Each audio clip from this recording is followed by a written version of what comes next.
right, great to see everyone. We are the New York Emergency Medicine Student Council. Just as a quick promo for us, we are an entirely student-run organization made up of medical and DO students from New York State, and we put on wonderful events like these, partnering with program directors and residency programs across the state to give you guys free resources for EM tips and training. So, as you know, this event tonight is supposed to give you some key insights to prepare you for the interview season, which is currently underway. And we have some wonderful panelists here tonight. I can share my screen so that we can introduce them. Actually, I think I have a better way. All right. Everyone can see my PowerPoint? Awesome.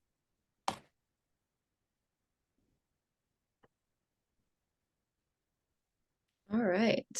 Shout out to our social team for putting together this wonderful flyer. So the way the session is going to work tonight is that it's a structured Q&A. So we took a lot of the questions that you guys sent us in your RSVP forms and picked out sort of the most salient and most commonly represented ones. And here is a list of the programs that are here tonight. We're really grateful for these program leaders for sharing their time with us and all of you to help prepare you for your interviews. So essentially, we've just put together a list of questions. It's going to cover pre-interview preparation, interviews themselves, and post-interview etiquette, and have basically just gone in order, assigning each program to a question. So each will answer 2 or 3 questions throughout the duration of the event. And if we have time at the end, we'll open it up to sort of a general Q&A if the participants have any remaining questions. Feel free to use the chat if you'd like. And just for our panelists, to sort of keep us within the hour ballpark, if you could keep your answers to under 3 minutes if possible, that would be great. But we'll see sort of where the night takes us. All right. So without further ado, let's get started. Our first sort of section is pre-interview preparation.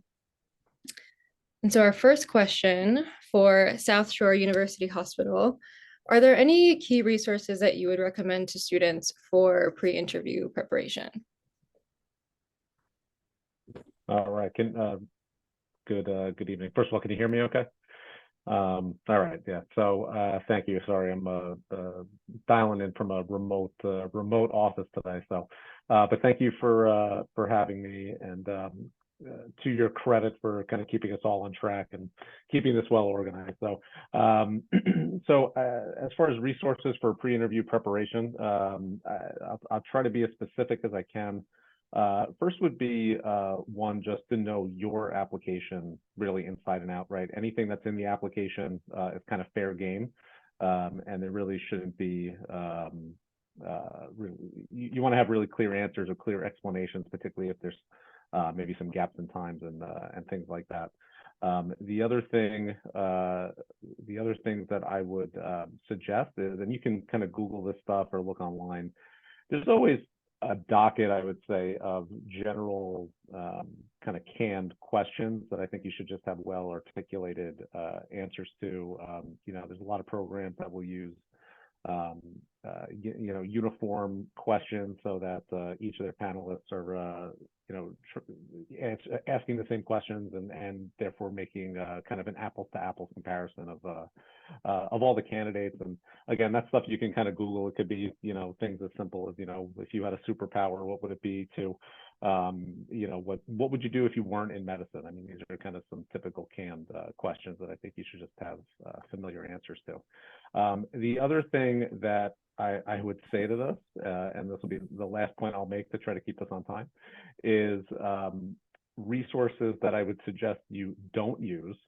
And that is any number of what I affectionately call the cesspool resources out there online. I won't name any websites in particular, but there are some that are really sounding boards for individuals who just have a lot of grievances or have had bad experiences. And I think it really kind of poisons the well in terms of what the experience is like. This is generally a very positive and welcoming experience for everybody. In all honesty, I mean, we are really just genuinely trying to get to know all the candidates and see if if people have buy-in to what we're really trying to achieve individually as programs and as institutions. So it's about selling yourself, but in as much as you're selling yourself, we're selling ourselves to you too. We're looking for you guys to come. So we're all all trying to be on the same page. But I hope that answers the question. Perfect. And I love what resources should you also not use? Awesome. Thank you. Next question. What types of questions are important to review beforehand? So I guess what would be like the few key questions that you absolutely must have thought about before you go into your interview? And we'll go to St. John's Riverside Hospital. Hi, everybody. I'm Miriam Kulkarni. I'm the PD at St. John's. Thank you so much for putting this together and for inviting me to come. I'm really happy to be here. I think none of us are really trying to trip you up. The questions that we ask for interviews, we ask questions to sort of get a sense of your commitment to emergency medicine. We ask questions to sort of get a sense of your interest in our program. We ask questions to get a sense of sort of your maturity and how you sort of deal with adversity. So a lot of the questions that are kind of like the stumping questions, they track along those lines, right? They're asking questions about how you respond to negative feedback or how you've dealt with disappointments or a time that's something that you're working on or a weakness of yours.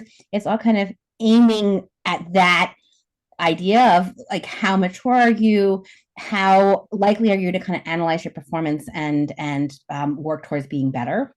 Definitely, I actually think the most important thing is to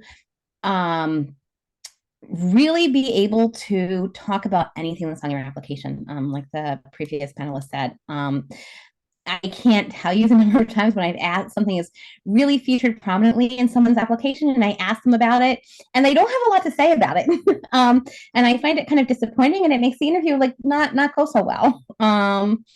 And certainly if you have any kind of a hiccup, really be prepared to have an answer for that. Practice your answer for that with several people. Anything that you've listed now that they have meaningful experiences, I hope you enjoy talking about them because you're going to get asked about them a lot, right? You've told us that those are things that are important to you, that tell us something about you. Well, I want to know about you, so I'm going to ask about it. So definitely make sure that you're able to talk about those experiences. You're able to talk about what we talked about in your personal statement in a way that is meaningful, in a way that conveys the message that you want to send about yourself. Perfect. Thank you so much. All right, next question. How can you best familiarize yourself with the program prior to the interview? And we'll go to NYU Langone. Hi, I'm Annalie von Reinhardt. I'm one of the APDs at NYU. You guys have probably already been doing a lot of this, researching programs even before when you were deciding who you were going to send out applications to. So you're probably some way into this process, certainly when you're deciding which interviews to accept. And then before your interview, you really want to go in as well informed as you can so that you know what questions you need answered during the interview day. And the easiest thing is to just start with looking at their website. Most programs will have a pretty thorough overview of, like 3-year versus 4-year, exactly what their block schedule looks like, what, they may even have sample contracts posted on the website. If not, you'll get one for the interview day. You'll be able to see on their websites who their current residents are and often who alumni and faculty are as well. And that can start to give you a sense of who do they tend to recruit, what kind of niches or subspecialties does this program really excel at or have people who could be mentors for you. I think it's really important when you're thinking about how you're going to thrive in a program. Think about, is there somebody there, hopefully multiple somebodies there, who I think could be a mentor for me, who you identify with in some way, who has a career where when you look at like what they do, their CV, you're like, oh my gosh, that's what I want to do. I want to be them. If there's at least one person like that at a program, that's probably a program that's like a really good fit for you. So I'd say just start by looking at their website. Some programs have Twitter, X, other social media, Instagram, TikTok. I think that's pretty variable in how useful it might be, but you can start to get a vibe for a place and start to see some friendly faces. I would echo the caution about some resources, whether it be like, I'll name them like Student Doctor Network or Reddit. And also the same with just asking around, asking mentors, asking other people from your school what their impressions were. That can be really, really helpful. You can find great nuggets on there, but it can also be very biased and very much like N of one. So whenever you're hearing someone's like, oh, well, my buddy went there, 5 years ago, that experience may or may not be relevant to what your experience would be. So take all of that with a grain of salt. But if you hear a really resounding trend and it's recent and coming from reliable sources, maybe that's, like a good indication of what's going on. I would say you really want to go into your interview day knowing a lot about the program. So when they do their little song and dance at the top of the day, it shouldn't be a whole lot of brand new information to you, so that you can really try and dig into some of the less easy to research aspects of a program, the vibe, the people, and really what your life as a resident would be like there, and not getting distracted by like minor details like how do you split procedures with trauma, that kind of thing. Hopefully that answers the question. Definitely. Thank you. And I love that piece of advice about looking up individual people who could be potential mentors. I feel like a lot of resources have just like statistics on program characteristics, but that's a really interesting way to get a vibe as well. It's really about the individual connections that you make, much more than exactly how many tubes you do, or even how many people are, like crit care double boarded at a department. It's about finding people you connect with. Thank you. All right, our next question. How can we best prepare for our Zoom interview setting? So Zoom background, should you blur your screen? Like I'm doing laundry currently, so I've blurred my screen, but I've heard mixed opinions on that. Headphones, lighting, things like that. So we'll go to NYP Columbia Cornell. Hi, everyone. My name is Manish Garg. I'm the PD for NYP. Also want to give a shout out to our folks who are in charge, Emily and Claudia. Thank you for having us here today. And thanks to my panelists. It's the one great thing about New York is you really can't go wrong in any of the programs here. So shout out to you guys. So I'm going to respond to this question with the preface that I'm sensitive and mindful that like it's a privilege to have a private place, and it isn't a luxury that's necessarily shared by all of our applicants. And as for specifically having the, do you do a Zoom, do you do transparent, do you blur? I've got an incredible collective who may have different opinions on this issue, so I embrace their counterpoint. But I would tell you that if everything could be optimized, being in your own room is better. Making sure that your camera, if you like elevate it and have it at eye level, right? Having some good items in the background, things that potentially could be a conversational piece. So like I'm looking at Dr. Caputo, and you got a bunch of awesome things out there. I'd love to like learn about your life through all of your amazing photos back there. I've got myself a globe for my international medical work. Got music next to me. I've got Gandhi, I've got my role models, the special women in my life. I've got my wife has put together this amazing sand art for the places that we've been. So, things that if for some reason the person asks you those questions, you'll have answers and you'll have some really fun, great things to go to. Actually, the best time to do that, if you show up a touch early and it happens to be just you and the PD, often they'll just be like, hey, what's that in your background? And you can have like a really nice thing to start. So here's what I want to say. My take on this question, I would say no Zoom background. Okay, look, everybody here doesn't have a Zoom background. I believe that authenticity is the best recourse. So for me personally, I would say that being more conservative on this might be better, either straight up or blur. So a couple of folks, Emily, my colleague at NYU, Alan, I see you've got that. A few of us have got, Eric, you've got that like blur. If you got a really great blur, I think blur is fine. But I would say otherwise, I think kind of going straight up is probably the best. And one thing I did want to mention is like before the interview, now remember, us program directors, we've given our intro, I don't know, like 100+ times, right? So I actually put all of the faces in front of me. I can do my intro from heart. So I'm usually watching you all. And so I can kind of tell what your engagement is. So I think that that's something that you really should be thinking about, you know, as just like a pearl, that like just be engaged, you know, be yourself, and try to optimize all the different things that you can. Oh, and then, you know, obviously like, you know, $20, right? For getting a ring light, it's worth it. So make sure you have that. Thank you. I still have to figure out how to use my ring light. All right, let's go to the next. What are examples of good questions to prepare for your interviewer?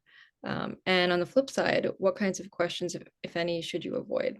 And we'll go to downstate. Hey everybody, my name is James Willis, the program director at SUNY Downstate in Kings County. Again, thank you everyone for putting this on and for leading us through this. I'll start off by saying, you know, as an educator, there's no bad questions, you know, so I think you should feel free to ask any question that you want. But the general advice I always give about questions is just realize that they reflect back on you. The question part of the interview is still part of the interview. I am dependent what questions you ask me. That is part of my evaluation and part of my thought process of who you are and what you're bringing to my shop and how well you're going to fit into my shop. So realize that whatever you're asking is reflecting back on you. Think about who you're asking the question to. I would ask very different questions to the program director than you're going to ask to a resident interview or an APD. So think about who you're asking the question to. And I think it's not a bad idea to maybe have a standardized question that maybe you ask on every interview. I think that's a good way to kind of give yourself like, okay, this is how this place answered this is how this place answered that. And it gives you a little bit of apples to apples to maybe think about different programs. Good questions. I think good questions are ones that reflect back on you in a good way. If you're someone, and my general advice for interviews is treat it as kind of like you're a politician. Know what your talking points are, know what your brand is. So if you're in education, a teacher, someone who loves teaching, then ask what teaching opportunities are there at your program that I can get involved in. You're just solidifying that thought process in my head as a program director that Emily is going to come to my program and she's going to be an educator. She's going to get involved with my students.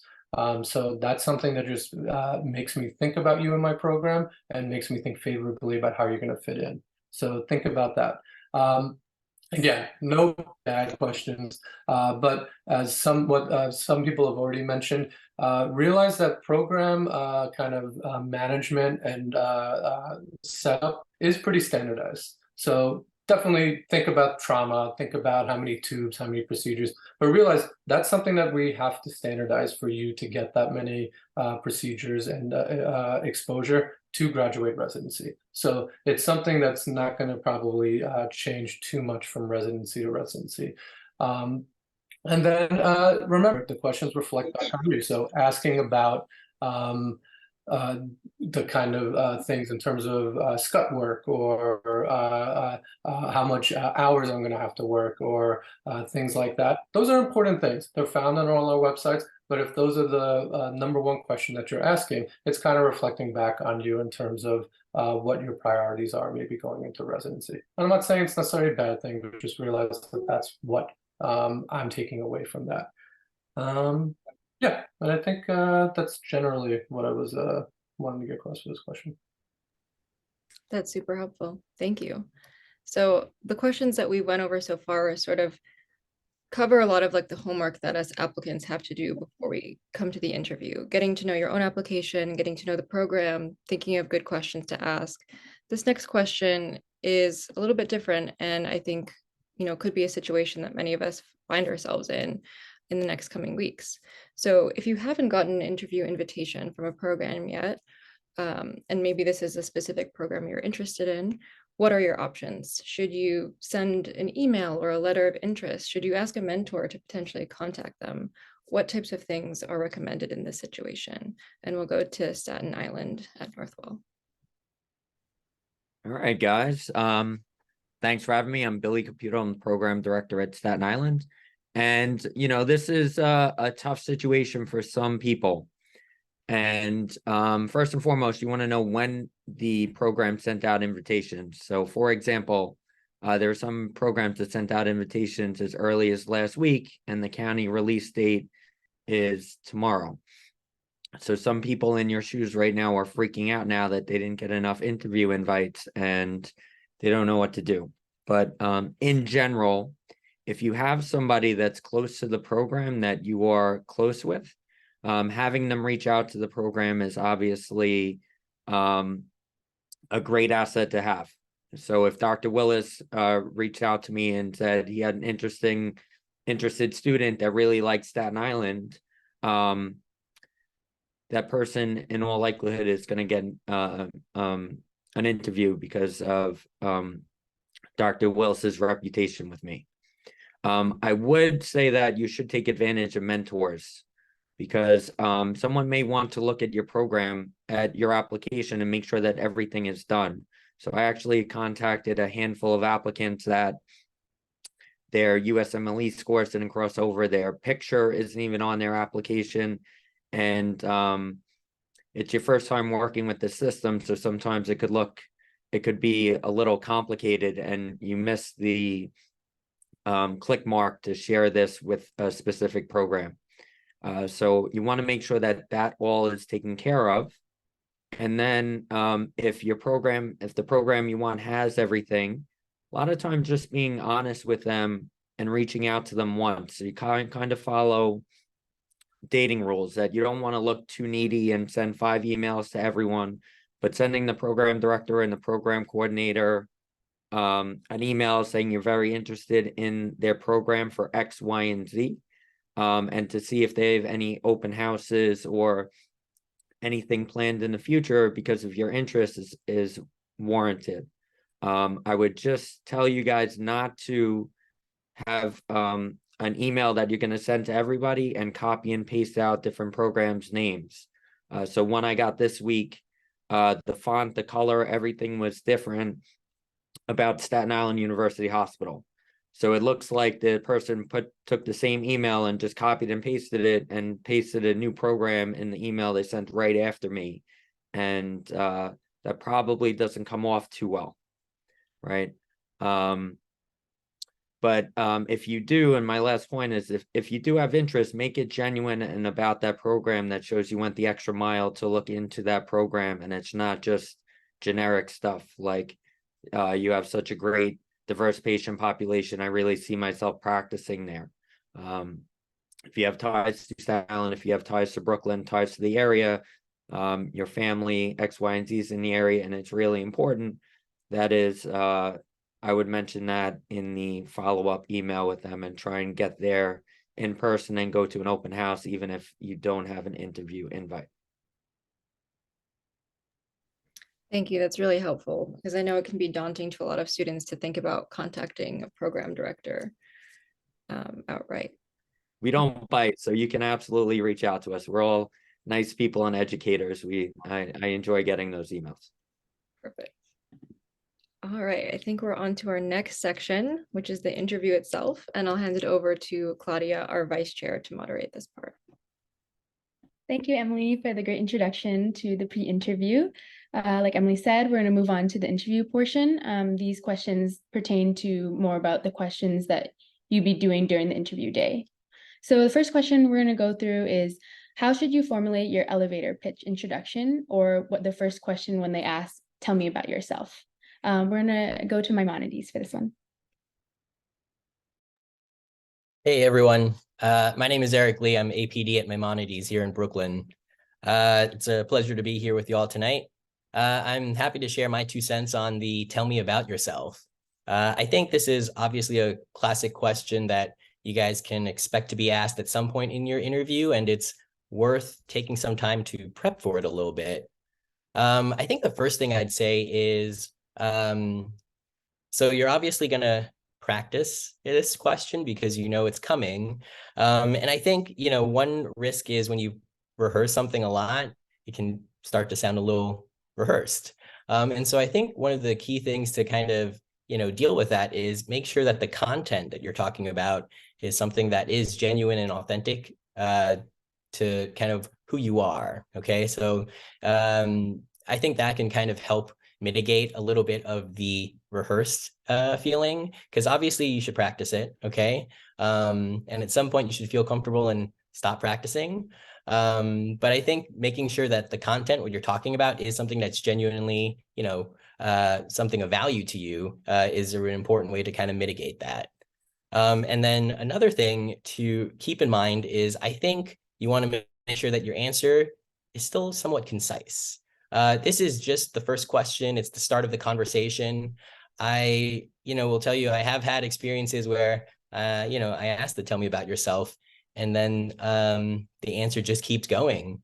And sometimes that's actually the whole interview, and that's not what you want. It's a conversation, because ideally what you want is, you know, you're going to say something that's interesting, and I'm going to want to follow up about something that you said.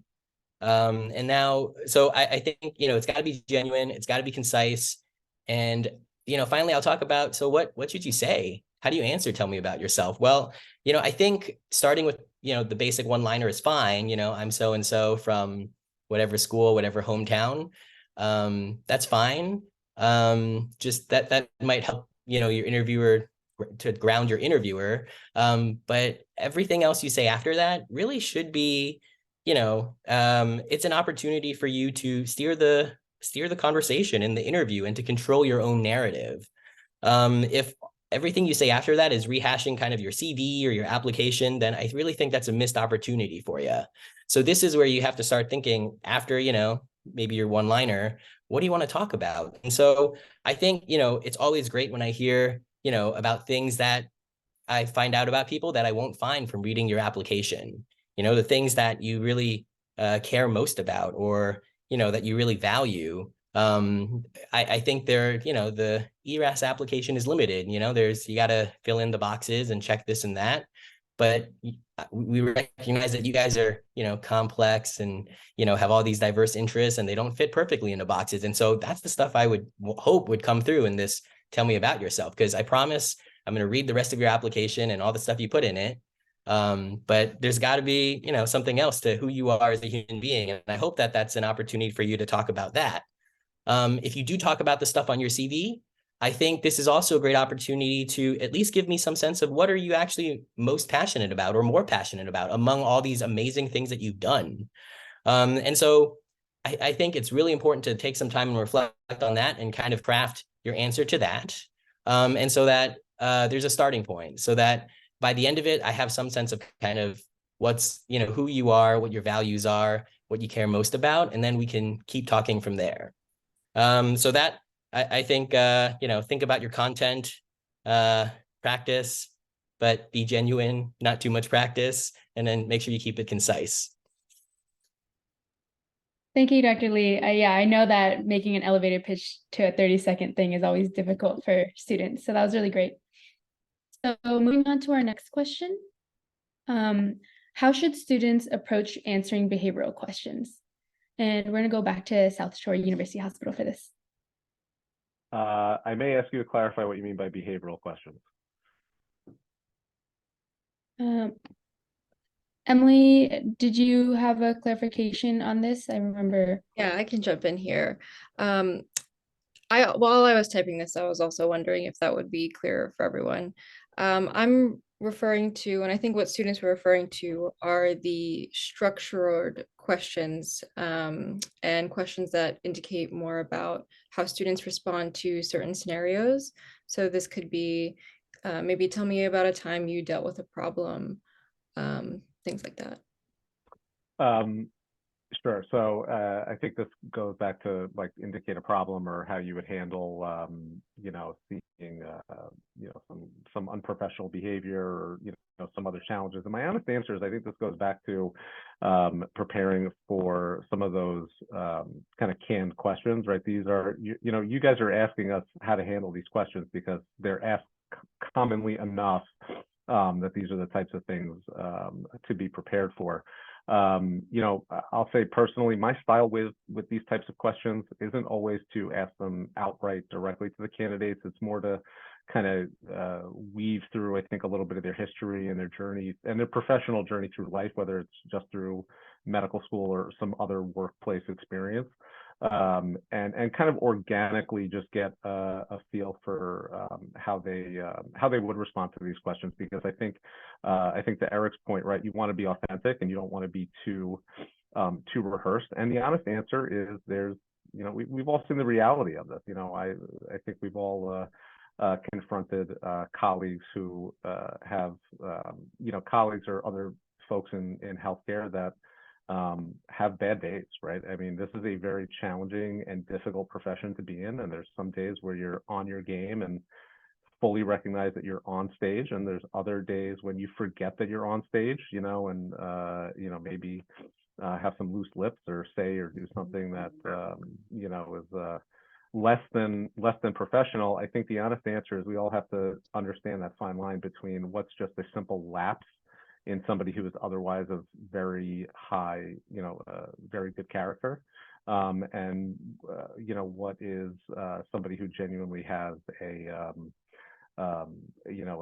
problem of professionalism or other things like that. So I will tell you, again, some of this is going to come from your record too, right? Whether it's your own personal behavior or something else that you've seen. I think how I'm answering it now, to be honest, is how I would expect somebody to answer. I think it, demonstrates some maturity and understanding that the workplace is a very challenging place, especially for the novice learner, and just kind of understanding what your responsibilities are, while also being supportive of your colleagues, right? Is kind of a fine balance. So it does pay to, I think, have some examples. I can tell you, certainly at various places I've worked, we've had attendings who have had some behavioral challenges, and I think we could all share certain anecdotes, at each of our shops. And I would say, one incident is never going to be the thing that really buries anybody. It's usually when a pattern develops. I say that in general, but I think just understanding that for the most part, when things like that happen and you want to be supportive, is probably the right way to approach it, while understanding that there may be a bar where some behavior or some interactions were so egregious that there may not be a second chance, but those are really very few and far between. So I hope that answers the question, and gets, maybe to the theme of I think what some of the students were hoping for. But again, these are often kind of canned questions, I think, for a lot in the interview, and so that's why I say I will personally often not ask these questions so directly or explicitly, because I am trying to get more organically kind of what the person's character is like on the other end of the interview, and how they would handle a situation in real time. Because I'll be honest, how I would handle some of these situations, 15 years ago when I was at your stage, would be different than how I would handle it now. And so I think that's, again, just something organic that I'm trying to get to through the interview. Thank you so much. So going on to our next question, we're going to go along with the same scenario-based questions. So how to answer, tell me about your weaknesses. And we'll go back to John's for this. I think a couple of things. Again, it's about being prepared for that question, because it is a question that you're likely to get asked on the interview trail. That question is not being asked because we want you to feel weak, or because we want to kind of remind you of your hardest times or the things that you're least happy about. It is again, it's a question to sort of get at whether you are able to self-identify what your weaknesses are and work on them. There's certainly a couple of wrong ways to answer the question. So certainly don't come up with something that's obviously not a weakness. Well, I just try too hard. Or, well, I'm just too dedicated to my patients. Don't say something that would make you seem undesirable as an applicant.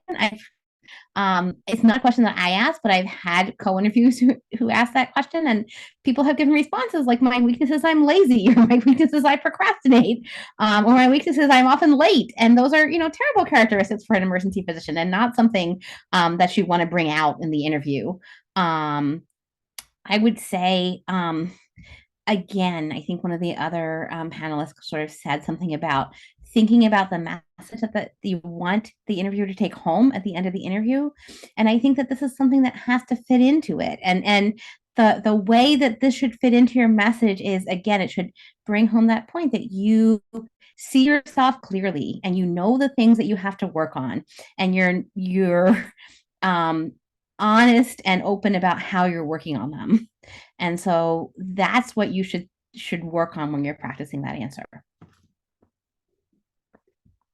Great, thank you for that perspective. Moving on, next question is how to navigate questions about ethical dilemmas. And we'll go back to NYU Langone. So I think Miriam is right. You're likely to get asked about your weaknesses in some way or another. You're not necessarily going to get asked scenario questions about ethical dilemmas. So I think the first thing to answer this question is like, this is not a super common thing that's going to come up. People are not going to be posing Sophie's choice situations and expecting you to like give a dissertation on bioethics. You may get a couple of these questions sort of in line with some of the like behavioral, more structured approach to interviews that some people take. And I think the important thing to remember is there's not a right answer. So relax. You're not going to fall through a trap door. Really, just people want to hear about how you think, how you approach solving difficult problems, because that's a huge part of what we do day in, day out. They want to see your sort of critical thinking skills in action. So I would encourage you to think out loud. Do not be afraid to ask for more information. Honestly, I think often hearing from people, from trainees, like what questions they have, what further pieces of information they want, what questions they want to ask to like understand a situation more fully, that's really telling. So feel free to say like, okay, tell me more about this. Give me more details. What resources do I have? I want this piece of information. And then tell them, like sort of what resources you would potentially like want to activate. Who are you going to call for help? In emergency medicine, we love to think of ourselves as cowboys, but none of us is doing this in a silo. And we're very rarely on an ice floe off Antarctica actually making decisions completely on our own. So understanding how you're going to mobilize resources, who you're going to call for help, how you're going to look up an answer or a guideline, all of those things, learning how you think, what questions you want to ask, what resources you want to call on, what resources you find helpful in answering questions. That's going to tell the person what they want to know, which is like, how do you approach solving a difficult problem? But also don't worry too much that this is going to be a big part of your interview experience. Most likely it's going to be a lot more of those conversations about your life and my life and our careers. Thank you, Dr. Von Reinhardt. Your answer actually flows really well into our next question. So it will be, how do you handle a question you can't answer well right away? Do you pause and take time, or try to formulate an answer on the go? And we'll go back to NYP. Oh, Claudia, I love this question. So I actually think this is like interview strategy 101. And, you got to be comfortable with the uncomfortable. I mean, after all, we're emergency medicine doctors, right? So I'm a big believer in the power pause. I think if you just take a moment, think for a second, I think it shows control, it shows gravitas. I think sometimes people have overplayed that's a great question, if they want to respond with just something to fill the space. One way I saw this executed really well was I had a candidate tell me, if you give me a moment, I want to provide a thoughtful response to a really great question. So it showed that the person had thought and reflection, and it also kind of validated me and my question. So I thought that was really nice. So to me, I think that it's much better to take that pause and formulate a really great answer than just kind of immediately responding and trying to weave it as you go. I mean, remember, program leaders are BS aficionados, both in the clinical environment and during interview season. So we're going to figure this out. I also want you to just, a couple other thoughts. Just remember, there's often not a perfect or correct answer. We want to know how you communicate. We want to know how you analyze, how you process, how you handle uncertainty like you might have to handle with an undifferentiated patient in the emergency department with limited time and high stakes. In general, I would say, answer the question the best you can and provide a personal example to help support your response. That personal example piece, I think, is actually a higher level of maturity. And then I'll just talk about, what we've already said. Like, I think it was said before about like not using all of the time. Every interviewer probably has their set play of like how they're going to do, maybe a few questions, and then maybe something like specific they like to do. So you got to really think to be about 1 to 2 minutes, and if you don't let the interviewer hit all of the different points that they wanted to hit because you overspoke and just kind of rambled on, then the interviewer is going to think that the interview could have gone much better. And so I'll finish with like a cautionary tale. The worst example was actually from a question that I asked when I was a junior APD 15 plus years ago. I asked a question of teach me something, really more just because I wanted to know how the person just thinks about things and how they might explain something to me. I actually reciprocated with another thing that I would try to teach them too, just because I thought it would be only fair. But what ended up happening is on the first, couple interview dates, some people just completely melted down. And then like they were like coming back down the hallway, to tell me about the thing that they couldn't remember at real time, or they sent an email after the fact. Like, no, just the best example was just like, do your best, respond in a way that shows great insight, and then come up with a fun story and an illustrative example. And what that shows me as a program director, it shows me agility, it shows me maturity, a thoughtful approach, and equipoise. Thank you, Dr. Garg. I know that's a hard situation for many students, but I really like the analogy back to emergency medicine. So next question, we'll be doing, if you don't have much interest in research and a question comes up about it, how would you recommend going about an answer? And we'll go back to SUNY Downstate. Great. So I think the answer to this is kind of, it depends. And it depends on who you are and what your experience is. So let's say you're someone who's done a whole bunch of research and that's on your CV, and maybe you're not interested in continuing a pathway in research. That's a little bit different than you don't have research on your CV, which I think this is getting a little bit more at. So I think if you have a lot of research and you have a lot of experience, then you can talk a little bit more about, well, that's not something I necessarily want to focus more on in residency or my career path. If you don't, I think, first of all, take the opportunity to maybe talk about some research you've been involved in that's not necessarily reflected on your CV. So you didn't get a publication, you didn't get a poster presentation, but the process of going through a research question, doing an IRB, getting involved with faculty, it doesn't always end up in a publication or a project that gets finished, but that process is still important and still shows me that you have some experience doing that. If you haven't had that opportunity, first of all, realize that not every program is going to need research or have a very heavy focus on research. So know a little bit about the program you're researching with, and maybe the person you're talking to. If you're talking to the chair of research for that institution, it might be a little bit of a different conversation than if you're talking to someone else who maybe is not as research focused. But I would talk about that you're open to exploring that and you're interested in getting involved in research in the future. Realize that doing a scholarly project is mandatory for every residency in emergency medicine. So saying that I don't want to do any scholarly project, I don't want to do anything academic like that, that's going to be kind of like, oh, well, you gotta. And, most of the places that you're interviewing are going to have an academic focus. And definitely the people you're interviewing with are going to be the academic people in that department. So don't go into it saying, I don't want to do that, I don't like it.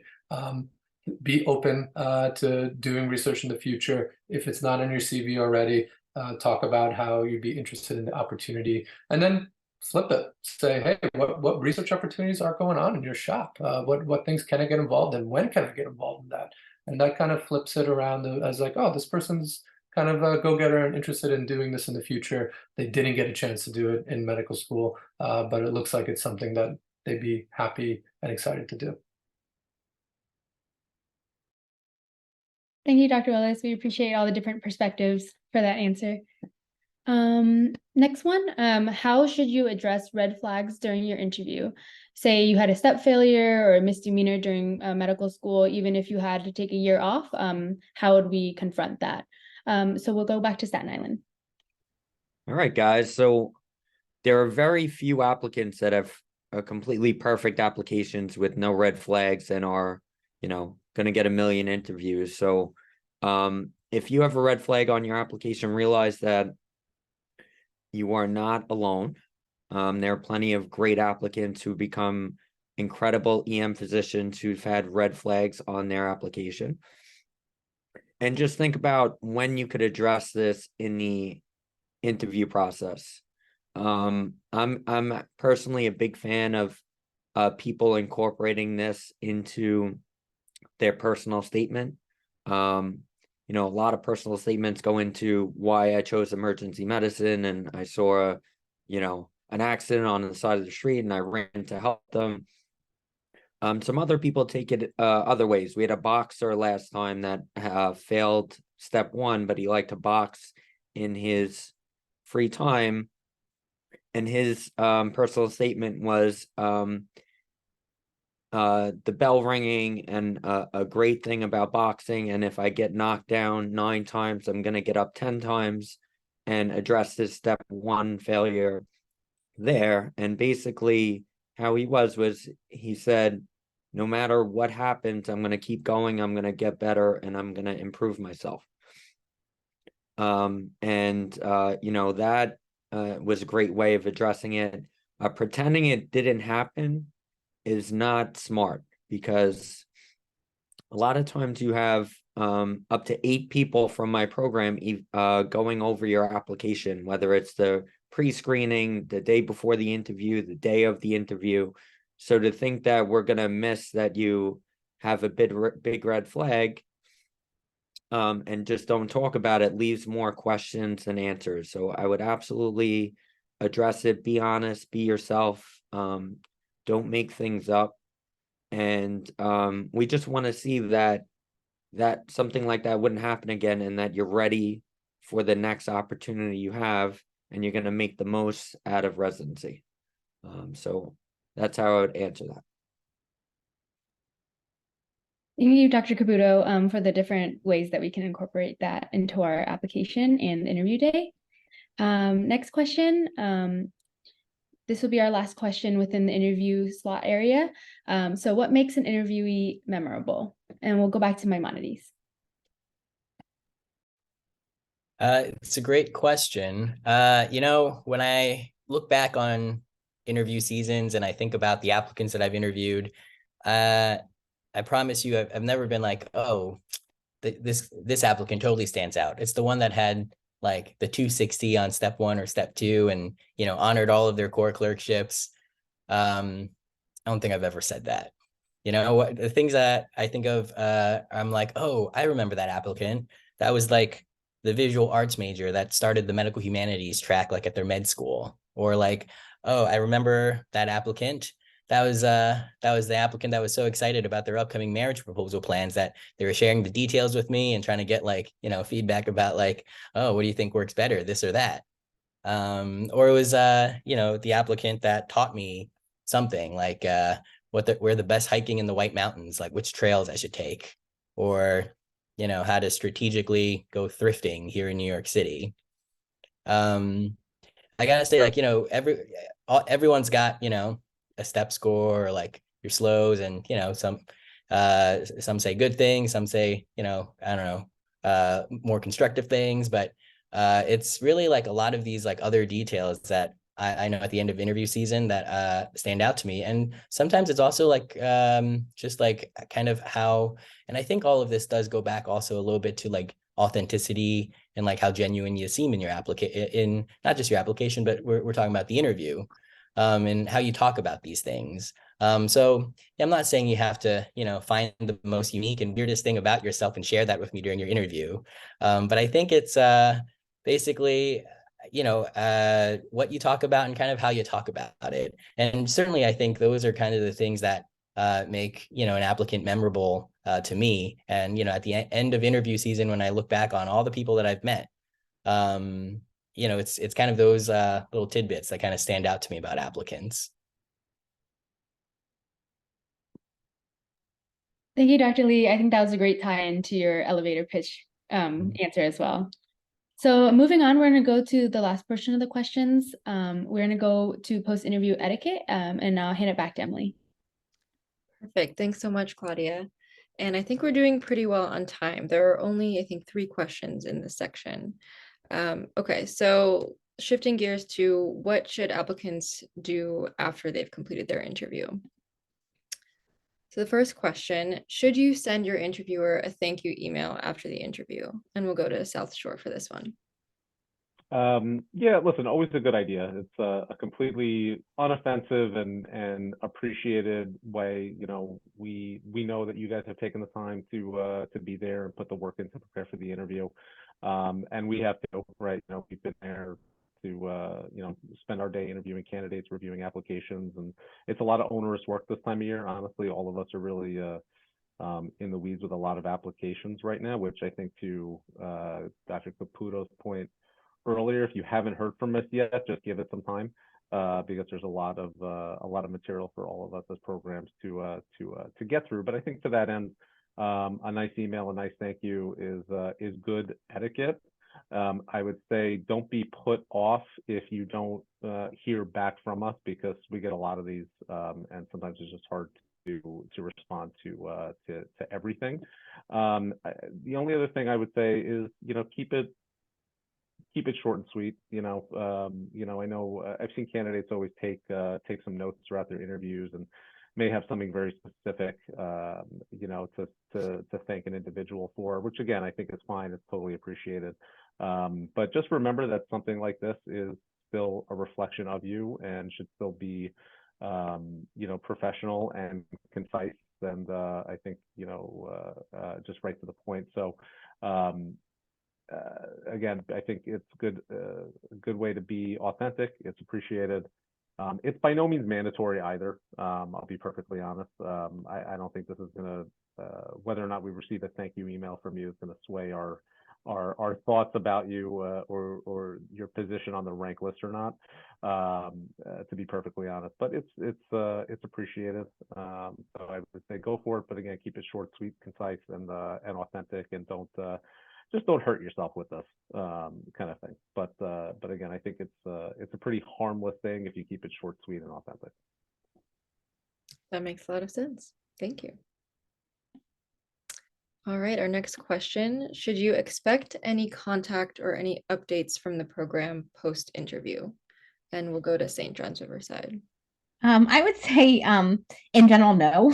And I certainly wouldn't think, because you haven't heard back from a program, that means that the program is less interested in you. I think the program is interested in you. You know the program is interested in you because they interviewed you. You know the program is planning to rank you because they interviewed you. I promise you that none of us on this call invite people for interviews and go through with interviews for people who are not planning to rank, because it's such a busy time for us. So I the only time that I would expect a content is occasionally an applicant or I will talk about something, or they'll have a question, which I may know a lot about my program, but I can't, they may ask me something that I have to kind of get back to them on. And so if I've told you, I will, send you an email, or then I would expect it. But otherwise, I certainly wouldn't take the fact that a program hasn't contacted you as a sign that they are not interested. It absolutely does not mean that. We interview a bunch of people. There are sort of suggestions, I guess I would say, from the NRMP that we should maybe minimize the amount of contact we have with applicants post-interview. I would not feel badly if you haven't been contacted. I will say, if you're going to write to go back to the previous question, if you're going to write a thank you note to anyone, write it to the coordinator. My coordinator remembers the people who write thank you notes, and she also notices when everybody gets a thank you note except for her. And she's put a tremendous amount of work into that interview day. So certainly, if you're going to write them, number one, don't leave the coordinator out. Number two, if you're going to write them, don't forget the coordinator. They're really important people. Thank you so much. All right. I think we've got one more question left. Are letters of interest or intent, i.e. stating your number one choice, meaningful? When should they be sent, and to whom should they be sent? Like a program coordinator or program director, and we'll go to NYU. So I think this ties in, the whole idea of after interview contact and interaction ties in very much to the question that Miriam was just answering. And I completely agree with her. I think don't expect to hear from us. Not hearing from programs is the norm, and it is not a bad sign.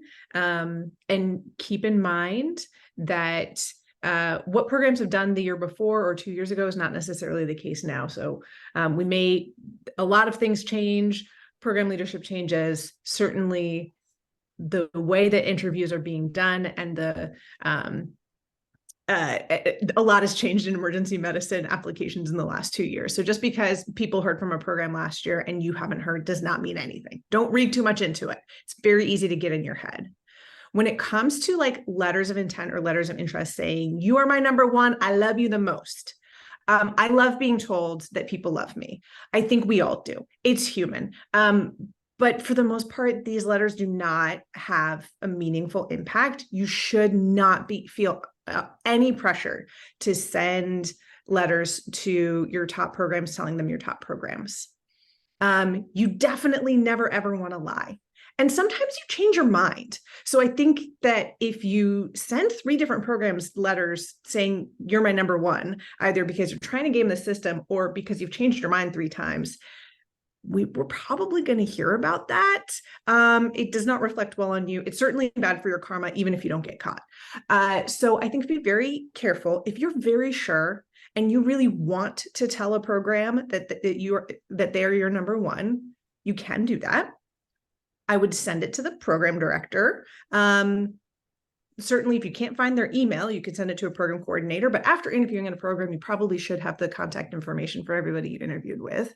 And like I said, everybody likes to be told that they're wonderful and that they're lovable. So these letters rarely make things worse. I think they rarely make a difference either way.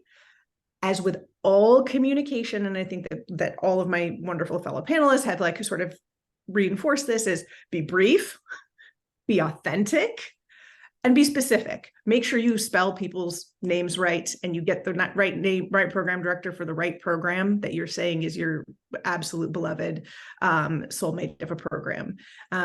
Keep it short. Keep it true and genuine and specific. And the more that you can very briefly say, you're my number one, and this is why. If it feels really true, it contains specific programs, specific aspects of the program that are like really salient, then maybe it'll have a positive impact. Overall, you don't need to send these, but if you're going to, if you feel really strongly, authentic, brief, true, send it to the PD. And preferably before rank lists are due, if you want it to have any chance. But really, like you're in a great position once you're post interview. You're all, like I am always amazed every single year by the caliber of human being that is coming into our field. And I end every interview day just like feeling so excited about the prospect of the bright future of the energy and intellect and dedication and passion and hard work that medical students bring to our field every year. So please know your worth. The medical school can grind that out of you sometimes, but we're all really excited about meeting you and about you joining the ranks strengths of our field. So let your imposter syndrome have a moment of quiet and take pride in what you've accomplished just getting here and certainly getting through the interview process. And in February, know that you are in a position of like great, of more power than you expect. Thank you so much. And I don't even want to give closing remarks because that is such a great way to end the session, but I will.